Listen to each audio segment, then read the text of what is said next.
Bung Karno tuh berpikirnya kan bukan dalam rangka setahun 2 tahun. Dia berpikir dalam waktu yang panjang, ya kan, 50 tahun, 100 tahun yang dia pikir gitu. Maka dia bilang saatnya kita membangun negara ini dengan sistem ekonomi berdikari itu. Nah, hari ini apakah ada orang berpikir begitu? Selamat datang di Rolasan.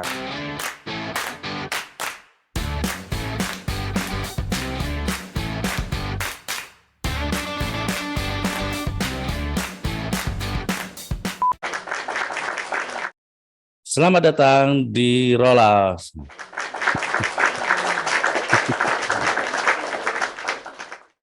Ya, hari ini kita akan berbincang santai bersama Bapak Amiruddin Al-Rahab, atau bisa dipanggil Pak Amir ya. Ya. Beliau dulunya adalah anggota Komnas HAM dari tahun 2017 dan baru saja dekomisioner akhir tahun kemarin ya Pak? Iya. Oke, beliau juga seorang pengajar tetap di Universitas Bhayangkara Jaya. Beliau penulis buku tentang ekonomi berdikari, salah satu karya beliau. Bisa saya tunjukkan mungkin ya, ini ya Pak ya. Oh iya tuh. Ya, alhamdulillah kita akan berbincang tentang ekonomi berdikari.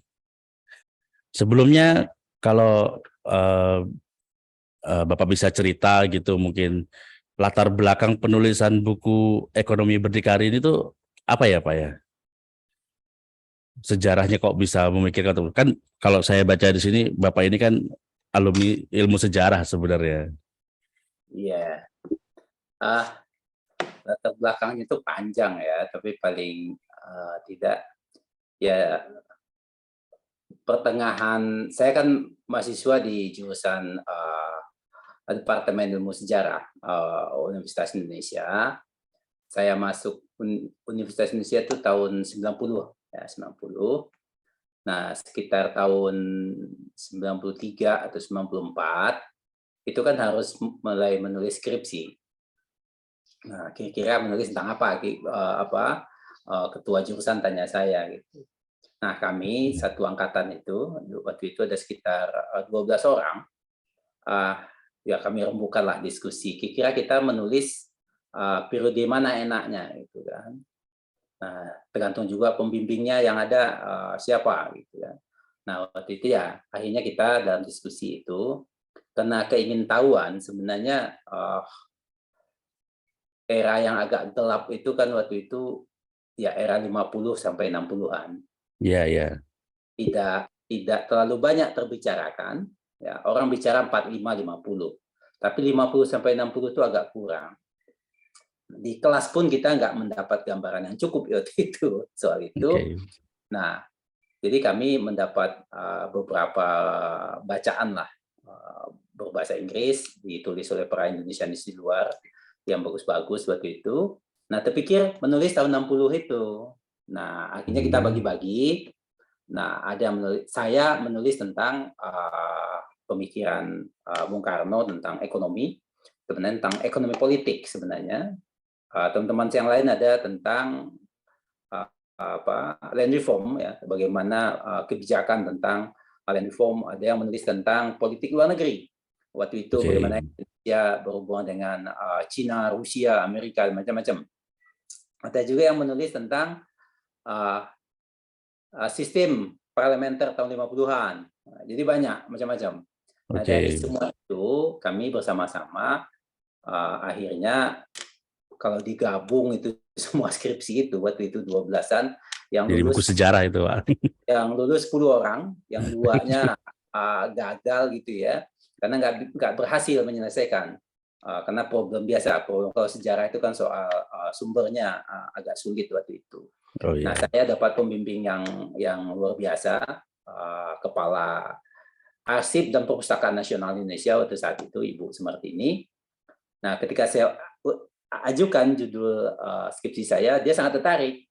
Nah, akhirnya saya bisa mendapatkan agak banyak sumber yang bisa saya baca. Nah, sehingga jadilah skripsi ini. Oke. Jadi ini buku dasarnya adalah skripsi S1 yang saya Oh, tulis buku tahun ini justru 93, dari S1 itu 94. ya, Pak? S1. Wah, luar biasa.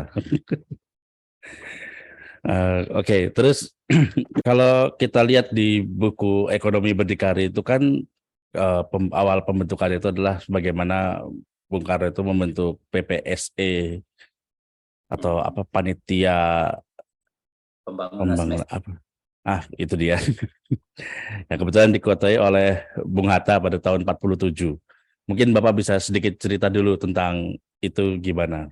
Kok Bung Hatta yang Iya, jadi ketuanya gitu? nah begini, upaya untuk membangun perencanaan ekonomi itu memang sudah lama, ya. Ya, dimulai dengan panitia pembangunan semester ekonomi itu yang tahun 47 itu oleh Hatta, tapi itu tidak jalan itu semua. Kenapa? Karena setelah tahun 50, setelah kita itu kan berhadapan dengan sistem parlementer, ya. Nah, parlementer itu bertahan sampai tahun 59, di mana tiap kabinet hampir dalam 8 tahun kita punya 8 kabinet gitu ya. Bahkan ada kabinet yang umurnya cuma 3 bulan.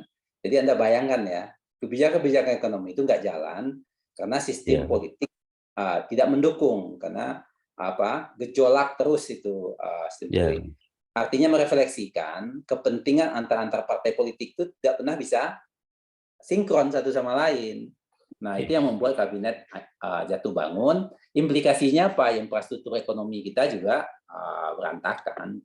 Nah, makanya tahun 50 waktu Safruddin Prawanegara jadi Perdana Menteri didukung oleh beberapa lain, Masyumi dan setelah itu PNI, itu sama juga kabinet itu nggak jalan. Nah, karena kabinet nggak jalan, maka di tahun 60 setelah 59 kembali kepada Undang-Undang 45, kita kembali kepada sistem presidensial. Bung Karno mengumumkan satu garis atau haluan negara yang dikenal dengan nama Manipol, ya, manifestasi politik. ya, Nah, di dalam itu Manipol Usdek itu ya Pak ya. dinyatakan bahwa kita mesti menjalankan ekonomi berdikari yang saat itu dipopulerkan oleh media massa sebagai ekonomi terpimpin waktu itu. Jadi prosesnya seperti itu. Artinya Berarti apa? Kita memang mohon maaf Pak, ekonomi terpimpin dan ekonomi berdikari itu sebenarnya hal yang sama atau gimana Pak sebenarnya? itu hal yang sama. Hmm. Ya, kita bisa berdikari secara ekonomi kalau dia terpimpin, gitu ya. Nah, istilah terpimpin ini sebenarnya untuk membedakan ya suasana politik antara sebelum 59 dan setelah 59. Sebelum Oke, 59 itu kan sistemnya liberal namanya. ya. Sistem liberal, pemerintahan sistemnya parlementer. Nah, banyak orang nggak paham hari ini. Orang pikir sistem bernegara kita begini seperti sekarang ini, presidensial seperti sekarang. Enggak. Itu ada parlementer. Nah, karena sistem parlementer, akibatnya apa? Ya, pemerintahan jatuh bangun dalam waktu yang pendek. Apalagi setelah pemilu 55, ya. Nah, itu hasil pemilu itu, ya, yang kemudian disebut Badan Konstituante, itu nggak pernah bisa berhasil melaksanakan tugasnya, terutama apa? Menyusun konstitusi baru untuk Indonesia. Maka disebut Dewan Konstituante. Nah, tujuannya apa? Untuk bentuk konstitusi baru. Karena kita sudah meninggalkan konstitusi konstitusi Indonesia Serikat, kita masuk ke sistem parlementer. Nah, karena nggak berhasil, ya, kalau istilah Bung Karno waktu itu mengatakan partai ini gontok-gontokan aja kerjanya. Nah, makanya memasuki tahun 60 diumumkan sistem demokrasi terpimpin dengan ekonomi terpimpin. Nah, ekonomi terpimpin itulah yang disebut ekonomi berdikari gitu. Oke. Terus sebenarnya kan Bung Hatta itu juga membuat buku yang berjudul Ekonomi Terpimpin itu. Sebenarnya ekonomi terpimpin itu idenya siapa sih Pak sebenarnya? Bung Karno kah atau Bung Hatta atau ada perbedaan visi di antara kedua proklamator kita ini? Ya, sebenarnya kalau istilahnya itu kan bukan istilah Indonesia. Guided economic itu kan istilah ekonomi politik yang waktu tahun 50-an sampai tahun 60-an itu istilah yang dipakai dalam konteks ekonomi politik di Eropa. Karena munculnya beberapa negara seperti Rusia waktu itu terutama ya, dan juga beberapa negara di Skandinavia yang merancang ekonominya secara terencana. Sebenarnya ekonomi terencana. Nah, istilahnya itu planned economic. Jadi, tapi kalau di kita diterjemahkan ekonomi terencana kan orang nggak nangkep cepat gitu. Nah, Bung Karno menggunakan istilah ekonomi terpimpin. Apa yang dimaksud ekonomi terpimpin atau ekonomi berdikari itu ekonomi yang dijalankan, sistem ekonomi negara yang dijalankan, yang dipimpin oleh pemerintah. Gitu. Dipimpin oleh negara. Gitu. Jadi bukan ekonomi yang sistem kapitalisme atau liberalisme yang begitu bebas itu, tapi ini dipimpin oleh institusi negara. Berarti negara itu ikut campur dalam urusan pasar yang ada di negara itu? Bukan ikut campur, negara itu yang melaksanakan aktivitas ekonomi itu. Oke. Tapi harga yang menentukan tetap dari pasar atau negara kalau misalkan seperti itu? Nah, ini bukan soal harga, itu ekonomi dagang, ini bukan dagang. Oke. Nah ini saya mau sampaikan. Banyak kurang paham yang bertanya di. Telah mengerti ekonomi negara atau ekonomi politik dalam istilah ilmu politiknya sering disebut orang atau ekonomi negara itu adalah mengatur ekonomi rumah tangga negara, bukan soal dagang di pasar, ya, bukan itu, ya. Nah, apa yang diatur? Nah, makanya ini karena sistem kenegaraan yang diatur adalah sistem produksi, ya, distribusi dan konsumsi masyarakat. Nah, bagaimana ketiga ini, ya, bisa dikendalikan dengan perencanaan yang matang dari negara. Jadi misalnya begini, kalau kita punya bahan mentah, taruhlah batu bara. Nah, batu bara itu dimiliki oleh negara, ya, dikelola oleh perusahaan negara dan dirancang untuk seperti apa ke depannya. Jadi bukan ditambang oleh orang seorang pemilik perusahaan swasta atau apa, bukan itu. Supaya apa? Supaya nilai lebihnya menjadi keuntungan dalam bahasa dagangnya, ya, atau nilai lebihnya dalam bahasa ekonominya itu menjadi kekayaan negara, bukan kekayaan orang seorang. Nah, itu prinsipnya hal-hal seperti itu. Oke. Di kata pengantarnya buku Bapak ini dari Pak Budiman Sujatmiko itu kan pernah disebutkan kalau ekonomi berdikari ini ditetapkan melalui TAP MPRS nomor 6 MPRS 1965. Di mana kondisi sosial politik pada saat itu dalam ketidakpastian gitu kan. Terus setelah Orde Lama tumbang, TAP MPRS itu kan dicabut. Nah, sebenarnya setelah pergantian itu, apakah kita masih menerapkan prinsip-prinsip ekonomi berdikari itu atau gimana, Pak? Nah, ini menarik. Jadi setelah prinsipnya itu Bung Karno sebenarnya menjalankan ekonomi berdikari atau ekonomi terpimpin itu dengan membentuk satu badan. Nah, namanya Panitia Pelaksana Perancang Pembangunan Semesta 8 tahun. Nah, ini tahun 60, ketuanya Muhammad Yamin dan anggotanya banyak para ekonom dan ahli-ahli ekonomi itu saat itu dan juga para pimpinan-pimpinan politisi senior. Ada puluhan orang lah anggotanya. Nah, sistem pembangunan berpola itu 8 tahun dibagi 2, 3 tahun untuk uji coba perancangan konsepnya, 5 tahun untuk pelaksanaannya. Nah, kira-kira itu dari 60 sampai 60 direncanakan dari tahun 63 sampai tahun 68 ya. Nah, sistem berencana. Nah, pola ini, kalau Anda tanya apakah selanjutnya diikuti atau tidak? Polanya kemudian diikuti, makanya lahir di masa Orde Baru itu namanya Repelita, rencana pembangunan 5 tahun. Itu polanya. Tapi wataknya, isinya berubah.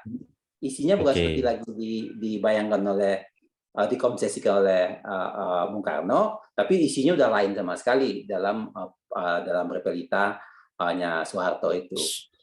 Berubahnya itu gimana, Pak, sebenarnya di dalamnya itu? Apakah sistem produksinya yang berubah atau gimana? Ya, kalau Bung Karno kan konsepsinya disandarkan pada tiga orientasi besar.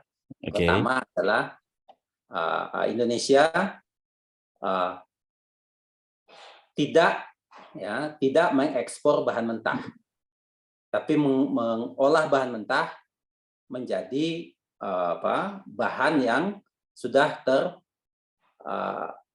di dalam negeri. Artinya diindustrialisasi di dalam negeri. Satu. Oke. Yang kedua, kita meningkatkan mekanisasi pangan, ya, supaya kita tidak impor. Ya. Oke. Artinya apa? Memperkecil impor sehingga kita membuat produksi dalam negeri. Nah, yang ketiga soal modal. Modalnya adalah modal nasional, modal kekuatan nasional, tapi bekerjasama dengan modal asing dengan aturan yang ditentukan oleh Indonesia dan tidak mengikat secara politik. Nah, ini intinya. Nah, begitu masuk Orde Baru, tiga ini berubah semuanya. Kita langsung menjadi pengekspor bahan mentah seperti di masa Hindia Belanda kembali, ya. Oke. Nah, artinya apa? Bung Karno tadi menghentikan ekspor bahan mentah, di Orde Baru masuk bahan mentah. Modal asing bebas masuk, makanya Soeharto pada tahun 67 ya mengeluarkan Undang-Undang Penanaman Modal Asing, Undang Nomor 1 tahun 1967. Itu mengubah segala kebijakan tentang penanaman modal di masa Bung Karno. Nah, setelah itu kita memperbesar impor untuk bahan kebutuhan konsumsi. Nah, jadi berubah isinya, ya. Nah, dengan cara seperti itu kita bisa lihat terjadinya perubahan shifting dalam cara mengkonsepsikan ekonomi negara itu. Oke. Oke, berarti yang tadinya kita pengen menasionalisasi perusahaan sehingga produksi itu terjadi dalam negeri, pada saat Orde Baru itu dirubah gitu ya Pak, menjadi kembali ke zaman sebelumnya malah sebagai negara pengekspor. Iya, sampai sekarang kita masih ekspor bahan mentah kok. Jadi jangan nggak usah takut ngomong kayak gitu. Ya, tapi kan untuk saat ini contohnya. seperti kebijakan-kebijakan pembangunan smelter itu bukan salah satu tujuannya juga untuk kita memproduksi barang setengah jadi atau jadi untuk diekspor juga atau gimana itu Pak? Ya itu kan baru mulai, smelternya belum jadi kok. Ya contohnya kayak nikel, batu bara, emas, kita masih ekspor bahan mentah. Jadi kita terbuka aja soal itu. Tapi belakangan, dalam 2-3 tahun belakangan, ada upaya untuk mengubah itu. Tapi ya bangun smelter nggak sebentar.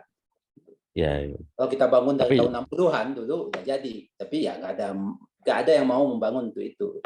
Kenapa? Dengan mengekspor bahan mentah untung lebih cepat didapat. untung lebih cepat didapat ya.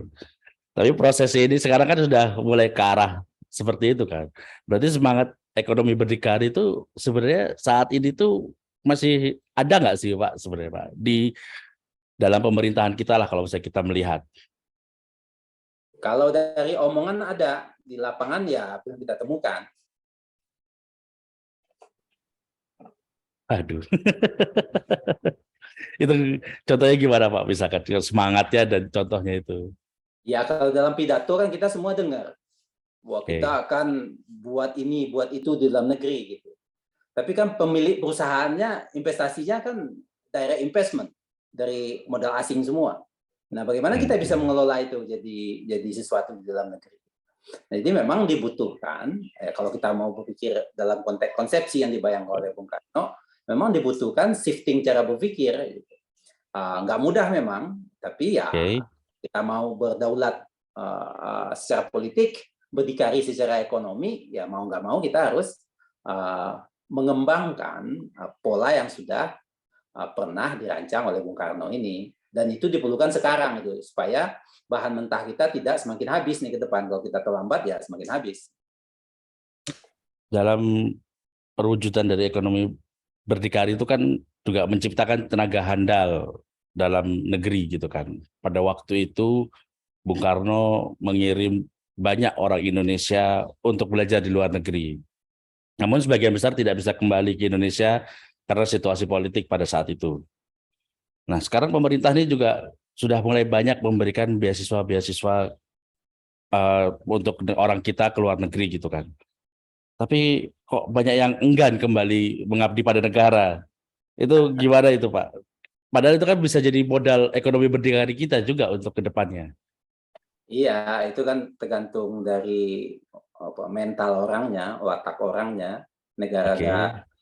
biayai dia, tapi dia nggak mau balik, ya kan berarti dia tidak memiliki perhatian kepada negara ini. Dia lebih mementingkan dirinya sendiri.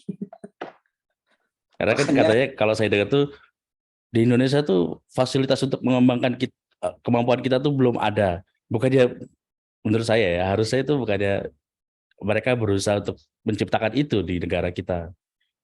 ya, tapi negara kita sekarang ini kalau dunia akademik, dunia ilmu ya memang tidak sama sekali tidak terlayani dengan baik lah para ilmuwan-ilmuwan itu. Ya, saya kan di universitas udah 20 tahun Oke. saya. Jadi pengembang ilmu pengetahuan di kita tidak berkembang dengan baik. Universitas kita malah nyibuin dosen dengan urusan administrasi, ya, bukan mengembangkan ilmu. Sementara fasilitas untuk mengembangkan ilmu itu untuk riset dan segala macam tidak memadai.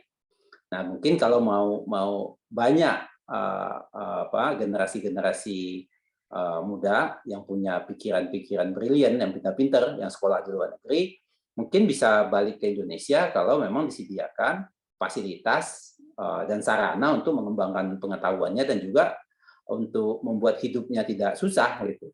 Kan kita nggak bisa Hmm. mengembangkan ilmu pengetahuan ketika ilmuwannya hidupnya susah. Gitu. Iya sih.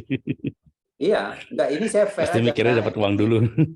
Iya, nggak bisa kita mengatakan bahwa ya kalau gitu berjuang bersama-sama, ya nggak ada.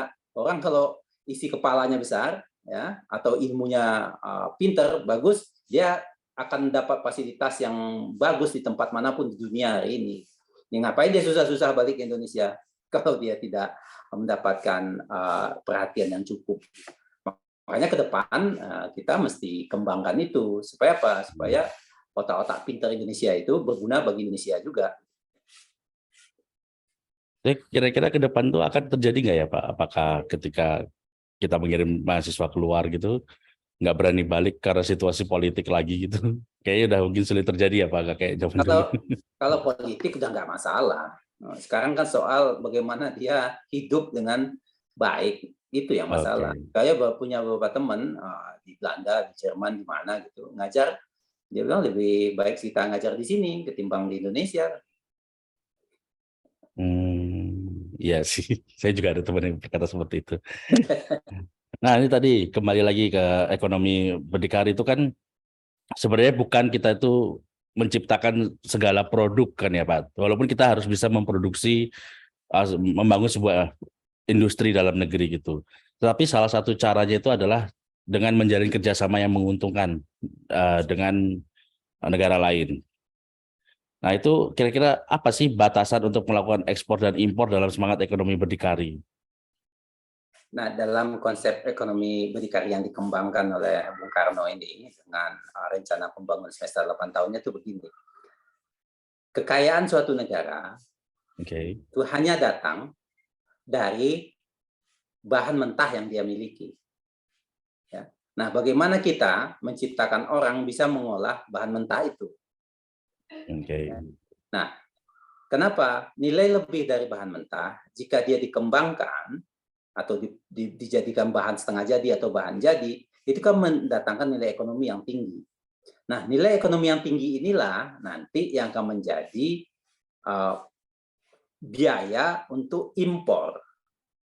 Ya, Oke. biaya untuk impor. Sehingga ekspor kita nilainya melebihi impor, bukan terbalik. Nah, kalau bahan mentahnya diekspor mentah, nilai ekspor kita lebih rendah dari nilai impor. Kalau nilai Oke. impor kita rendah, maka nilai ekspor kita rendah, maka kita tidak bisa membiayai impor. Akibatnya apa? Ya utang yang bertambah. Ya, utang yang bertambah atau modal asing yang semakin besar di dalam negeri. Nah, itu kuncinya di situ. Nah, yang ketiga apa? Menciptakan tenaga kerja bukan buruh murah lagi, tapi tenaga kerja yang memiliki skill yang tinggi. Nah, makanya disebut industrialisasi dan mekanisasi dalam rangka pertanian. Jadi sistemnya seperti itu. Nah, dalam rangka Oke. seperti itulah dibangun kerjasama dengan negara-negara Ya, dalam konteksnya apa? Aturannya apa? Tidak lagi modal asing 100%, ya, tapi modal asing dalam konteks kerjasama 60-40 misalnya. Nah, kenapa? Karena di dunia ini kan nggak mungkin juga suatu negara bisa berkembang kalau dia sendirian, itu nggak mungkin. Dia harus kerjasama. Kenapa? Teknologi kan harus kita datangkan.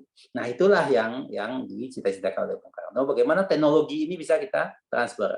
Anda ingat dulu itu ya, tahun 60-an itu, Bung Karno itu kan bekerja sama dalam rangka mendatangkan teknologi, terutama dengan Rusia dan Jerman dan beberapa dan Amerika juga, tapi teknologi itu.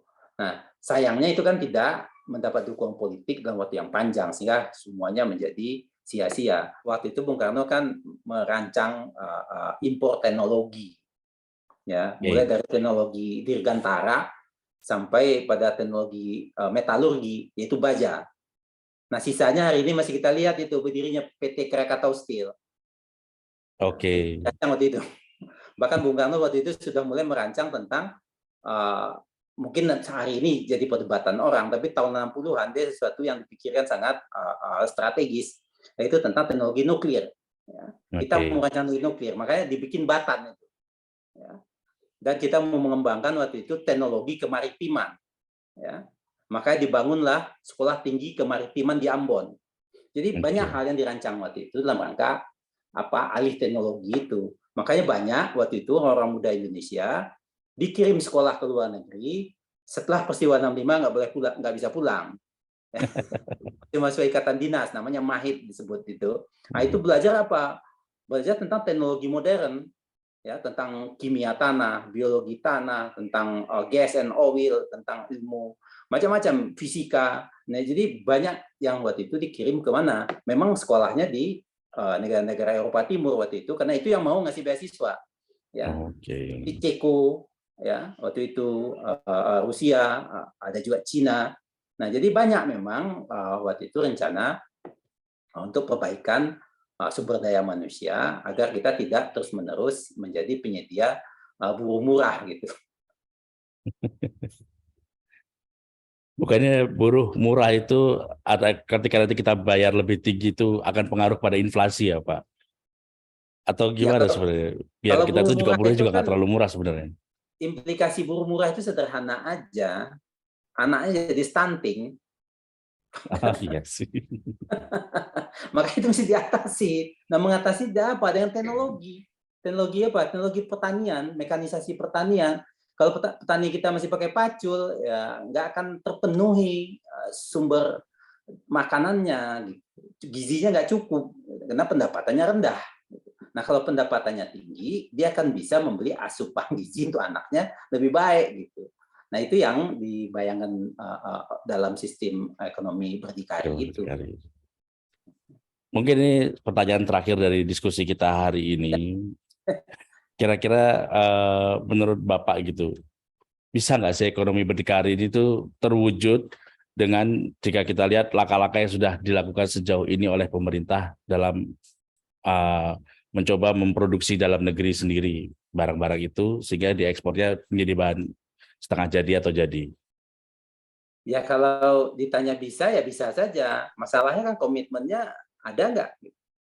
Kan ini mesti komitmen jangka panjang. Nggak cukup dengan komitmen jadwal pemilu nih 5 tahunan. Kalau hanya 5 tahunan nggak akan jalan. Nah makanya itu dulu ya mungkin sekarang bisa jadi bahan diskusi baru. Nah dulu dikenal namanya haluan haluan pembangunan negara itu GBHN ya. GBHN, garis besar haluan negara. Itu kan bahasa Orde Barunya. Nah, bahasa era Bung Karno-nya itu pembangunan berencana semesta 8 tahun. Nah, jadi kita harus punya pembangunan semestanya. Pembangunan yang ada garisnya. Presidennya boleh ganti gitu, tapi garis semesta pembangunannya itu mesti jalan gitu. Kalau yang perintil-perintilannya diganti nggak ada masalah, tapi yang pokoknya itu tadi bagaimana sikap negara, kebijakan ekonomi politik negara tentang bahan baku tadi. Oke. Ya. Bagaimana sistem pertaniannya? Nah orang hari ini beras saja masih impor, gimana itu ya kan? Ya kan? Nah ini yang jadi perhatian kalau mau kita berdikari itu. Oke. Mungkin cukup diskusi kita hari ini ya Pak ya tentang ekonomi berdikari. Ternyata Iya. apa yang saya bayangkan tentang ekonomi berdikari itu yang cuman sekedar bahwa kita tuh mampu memproduksi itu ternyata serumit ini ya. Dan proses untuk mencapai tujuan itu tuh memang butuh political will yang sangat tinggi. Iya, makanya kan kalau kita simak lagi Bung Karno tuh berpikirnya kan bukan dalam rangka setahun 2 tahun. Dia berpikir dalam waktu yang panjang, ya kan, 50 tahun, 100 tahun yang dia pikir gitu. Maka dia bilang saatnya kita membangun negara ini dengan sistem ekonomi berdikari itu. Nah, hari ini apakah ada orang berpikir begitu? Nah, itu yang saya belum dengar gitu ya. Semoga ada. Mudah-mudahan nanti ada lah, ya kan. Supaya Oke. selamat negara ini sampai ratusan tahun. Amin, amin, amin. Oke, terima kasih Pak Amir Yo, atas makasih. waktunya hari ini. Mungkin cukup sampai di sini diskusi kita. Terima kasih sudah menyaksikan Rolasan. Obrolan kita bersama Pak Amiruddin Al-Rahab tadi. Semoga menjadi sebuah insight baru bagi kalian semua. Terima kasih. Assalamualaikum warahmatullahi wabarakatuh. Terima kasih. Salam.